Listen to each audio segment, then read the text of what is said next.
Hi, I'm Stephanie. Welcome to Oxford Online English. In this lesson, you can learn about conditional sentences. Conditional sentences are sentences with the word if. You can use conditional sentences to talk about many different situations. There are also sentences which don't use the word if, but which follow similar rules. By the way, do you want English subtitles while watching this video? Click the CC button in the bottom right corner of the screen to turn on English subtitles if you need them. This is a 5 levels lesson. That means you'll see 5 sections. Each section, you get a challenge. Each section is more difficult than the previous one. If you're a more advanced English speaker, you should probably skip to level 2. Ready? Let's go! Look at the 5 sentences. Your job is to put the verb in brackets into the correct form. Pause the video and do it now. Ready? Here are the answers. So, what do you need to know here? These sentences are called first conditionals. They talk about things which could happen in the future. All conditional sentences have 2 parts. They have an if clause and they have a result clause. You need to know 3 basic things to make first conditional sentences. 1. After if, use a present tense. Here, you use the present simple. Other present tenses are sometimes possible, but you can almost always use the present simple. Even though you're talking about the future, you generally can't use a future form after if. You use a present verb tense to talk about the future. 2. In the result clause, meaning the other part of the sentence, use a future form. You can use different future forms like will, going to, or the present continuous. 3. You can change the order of the clauses. You can put the if clause at the start of the sentence, or you can start with the result clause, and the if clause goes afterwards. With these 3 points, you can make first conditional sentences to talk about things which might happen in the future. However, there are many other kinds of conditional sentences. Let's move on to level 2. Look at your sentences for level 2. Here, you have a different task. Some of these sentences are correct, but some are not. Your job is to find the mistakes and correct them. Pause the video and think about it. Take as much time as you need. Could you do it? Let's look together. Sentences 1 and 2 are correct. These are called zero conditionals. A zero conditional uses the present simple in both halves of the sentence. Use zero conditionals to talk about things which are generally true. Sentence 3 is incorrect, but 4 is correct. Can you explain why? Unless means if not. You can't use a negative verb after unless because you can't have 2 negatives together in English. So sentence 3 should be unless you have further questions. Let's move on to the next point. Finally, sentence 5 is also incorrect. There are many words which behave similarly to if. Until is one such word. Others include as soon as, when, in case, and unless. Like with if, you can't generally use a future form after these words. Instead, you use a present verb, usually the present simple, to refer to the future.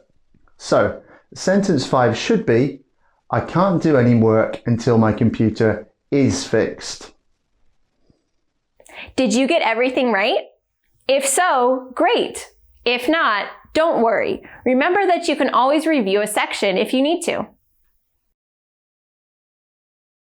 Here are your sentences.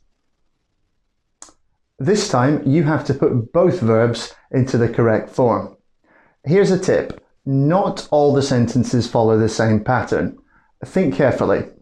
For one verb, there are 2 possible answers. Pause the videos and make your answer now. Done? Take a look. How did you do? Did you get them all right? If not, what do you need to study? These sentences are all second and third conditionals.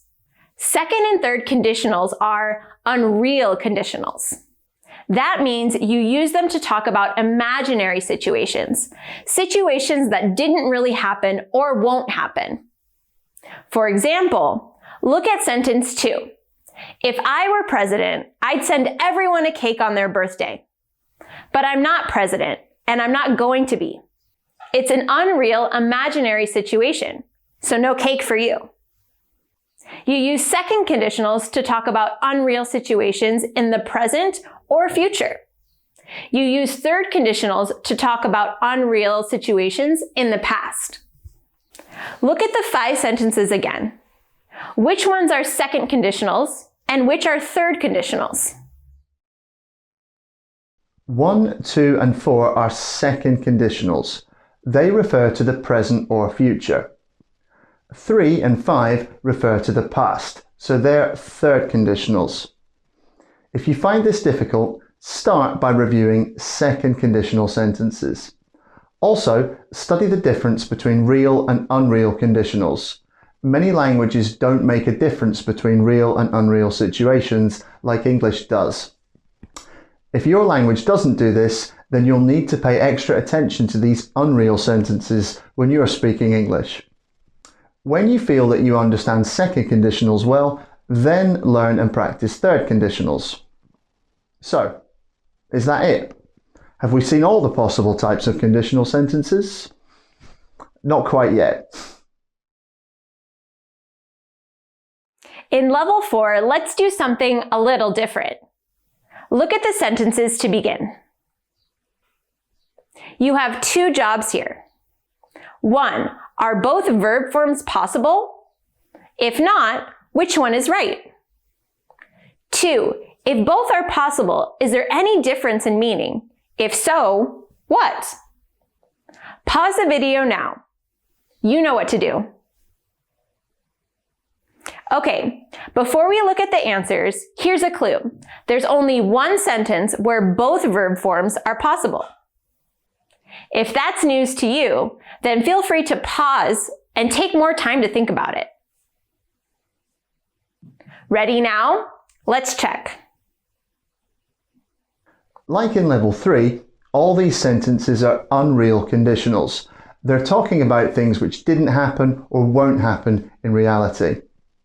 But these are mixed conditionals. That means the one part of the sentence is about the present or future, and the other part is about the past. For example, in sentence 2, the first clause, which is here the result clause, is about the present, and the if clause is about the past. In sentence 3, the result clause is about the future, and the if clause is about the past. In sentence 1, both forms are possible.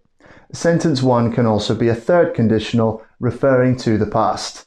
However, it can also be a mixed conditional, with the if clause referring to the present and the result clause referring to the past. Here's the question you probably want an answer to. What's the difference between using the 2 forms in sentence 1? Can you explain it? If you use wasn't and say, if she wasn't so shy, then you're referring to the present. This suggests that she's generally shy. This is a part of her personality. If you say, if she hadn't been so shy, then you're referring to the past. This suggests that she was shy during her stay here, but maybe she's not shy all the time. This is a small difference, but it is a difference nonetheless. Another question, how do you know there's only one possibility for sentences 2 to 5? It's because all these sentences contain a time marker. For example, sentences 2 and 4 include the word now, so they must be about the present. Sentences 3 and 5 contain time markers which clearly refer to the past. So, what should you do if you find this difficult? First, review second and third conditionals and how to form them. If you have difficulties with the formation of second or third conditional sentences, then you'll struggle with the mixed conditionals too. Then, try to make some mixed conditional sentences about your life. Think of things you did or didn't do in the past which could have made a difference in your life now. Or think about your personality traits and how your past might have been different if you had a different personality. If you want extra practice, add examples in the comments. Okay, there's one more section. Are you ready for the toughest challenge? Look at your level 5 sentences. Your job is to complete each sentence with one word. There's only one answer that makes sense, except for number 5, where there are at least 2 possible answers. Pause the video and find your answers. Could you do it? These sentences test some extremely specific grammar knowledge. Let's see the answers. So, can you explain what's happening here? Some of these sentences might look strange or wrong, but they're all correct. By the way, in sentence 5, would is, we think, the most likely answer, but will and could are also possible. In sentence 1, using the present perfect instead of the present simple means that the person has already taken their English exam, but doesn't know the results yet. Usually, in first conditional sentences, you might be able to use other present tenses, but you can always use the present simple. However, there's one case where you must use the present perfect. If you're talking about the future consequences of something which happened in the past, you need the present perfect after if. In this case, the event, the exam, is in the past, but the consequences, meaning the results, are in the future. Sentence 2 is a more formal or literary style. The more common pattern would be, if you had told us sooner. You can use this formal style if the first verb after if is had, should, or were. To form the sentence, you do 2 things. 1, you omit if. 2, you move the auxiliary verb, had, should, or were, before the subject. It's never necessary to use this pattern. You can always use a regular conditional with if instead. What about sentence 3? In second conditional sentences, if the verb after if describes an action, you can add were to before the verb. This emphasizes that the situation is very distant or unlikely. When you use this, you're saying, I really don't think this will happen. In this case, the interviewer is probably not very positive about this candidate. Again, you never need to use this structure. You could make a regular second conditional. If we decided to hire you... In sentence 4, what do you think is happening? You might be thinking, you can't use will after if in a conditional sentence. That's generally true, but this sentence isn't really a conditional. If here does not express a condition. It's a similar meaning to in case. You can understand the sentence as, you can take it because it might help you. So, the regular rules about first conditionals don't apply here, and you can and should use will after if. Sentence 5 might also look weird to some of you. Can you explain it? Why is there only one part? Don't conditionals need to have 2 parts? Like with number 4, this isn't a conditional. It's a formal way of making a request. The meaning is equivalent to, would you please follow me? Because it isn't a conditional, it doesn't need a result clause. You can just use an if clause by itself. Remember that this is a formal style, and you're not likely to hear it or use it often. Now, We have one final question for you. What topic from this lesson would you like to learn more about? Please let us know in the comments. Thanks for watching. See you next time.